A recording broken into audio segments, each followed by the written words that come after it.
Chapter 8, Weather Report. What's your favorite class? Along with history, I always loved science class. Every year, every grade, it was one of my favorite subjects, partly because of the science reports and projects I got to do. In elementary school, research for my projects mainly consisted of hunting through books and magazines in my school library and the big library downtown near my church. I also talked to local experts at the planetarium and elsewhere depending on the subject. There was no Google or Wikipedia, no online magazines or websites. They hadn't been invented yet. Science class took place on chalkboards, on tabletops doubling as labs, and most of all, in our imaginations.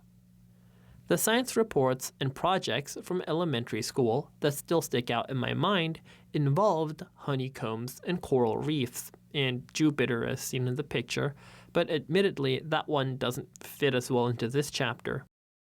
I loved learning how honeycombs and coral reefs played vital roles in keeping our planet healthy, and was so sad to learn how both were under severe stress because of climate change. The coral reef's spectrum of colors captivated me. I'd heard about their colors fading and their very lives being threatened as oceans warmed. That really worried me. As part of my project in 4th or 5th grade, I made what I hoped resembled coral reefs out of clay and popsicle sticks that I then painted and superglued onto poster board. While my artistic abilities were questionable at best, pretty awful, I loved learning about life in the depth of the ocean and felt a responsibility to share with my classmates and teachers why I thought we all should be concerned about what happened to the reefs, even in Arkansas, very far away from the nearest coral or ocean. I also loved knowing I could do something about climate change. Around the time of my coral reef project, I was proud to be a part of a group Mrs. Ehlers and Mrs. Huey, two teachers at Booker, formed to help start our school's first paper recycling program. My concerns about climate change have only intensified in the 25 years since I accidentally glued, along with my model, coral reefs, part of my t-shirt to the poster board. I then had to cut that part off and cover it with more clay. Our planet continues to warm, our weather patterns are changing, and life on the Earth, in the sky, and in oceans, lakes, and rivers are all being altered because of these shifts, possibly forever. And most frightening? None of the changes, as we'll see, are good ones. Scientists tell us that floods and extreme storms like Hurricane Sandy that hit the East Coast so hard in 2012 will become more common. The homes and lives of millions of people who live on or near the ocean will be threatened, even destroyed. Storm cleanups like the one I participated in after Sandy will be regular parts of our lives.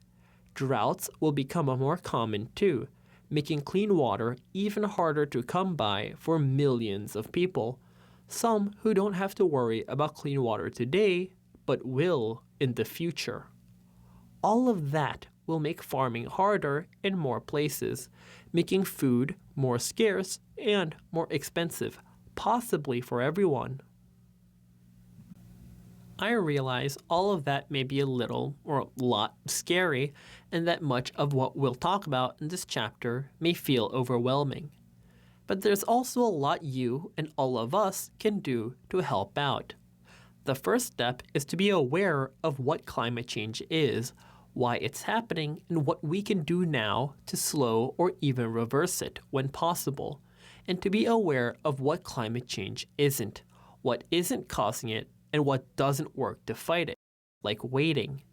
This all may sound obvious, but it still isn't to lots of people. The overwhelming scientific agreement across the world is that the choices humans, that's us, make about how we run factories, fuel cars, power buildings, use air conditioning, raise livestock, and cut down trees, deforestation, are all driving climate change and global warming. Yet only around half of American adults recognize that human choices fuel climate change. Bad pun intended. The majority of scientists also consistently label climate change a very serious problem. But in recent surveys, only a third of American adults agreed.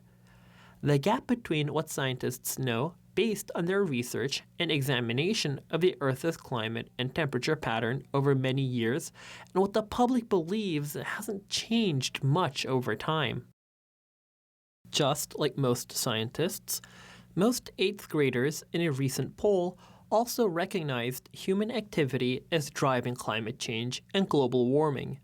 Many of you already know the facts, understand what isn't true, and can help your parents and families become aware and informed about what climate change is and isn't, and what we can all do to help fight it.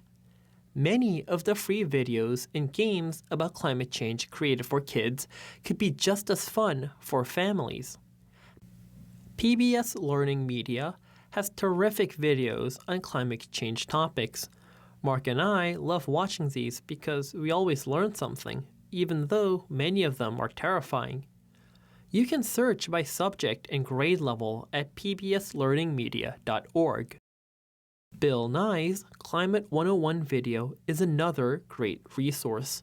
You can find it at climaterealityproject.org, and his Lab Dash game is also a lot of fun and informative too. You can find it at billsclimatelab.com. There's a little bit of science in this chapter, but not much. No charts on the carbon cycle.